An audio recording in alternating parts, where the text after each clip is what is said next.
上次啊，跟大家分享了这个引擎盖的这个防堵的这个网，那这一次呢，继续跟大家分享一个好东西啊，就是前排座椅下的这个出风口的这种保护罩啊。我们可以看一下这个出风口这个网啊，它这个间隔的还是比较大的，万一有什么东西如果说丢进去啊，可能也还是会产生影响。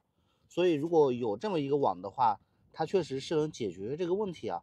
而且也不用担心它的那个透气性啊。大家能看到，这上面呢也是有很多孔的，这些孔啊它是不会影响那个出风的，但是呢小东西是完全能隔绝开的。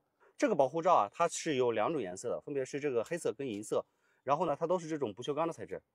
安装的时候啊，咱们把这个座椅啊调到最前面，然后呢把它也抬高一点，到时候注意啊不要抬得太高，避免把这个镜子给那个压碎了啊。好，刚把胶条都撕开了，我们现在可以安装了。安装的时候大家注意一下，苏漆有字母的这个呢是朝那个后面的，我们把它放上去，先把这个位置对好啊。像我这样，哎，位置对齐之后呢，我们用力往下一摁，然后让它周边的这个胶啊粘住之后就可以了。好了，那我这边这个呢就已经装好了。安装另一边呢也一样，我们先把它这个位置呢来给对齐。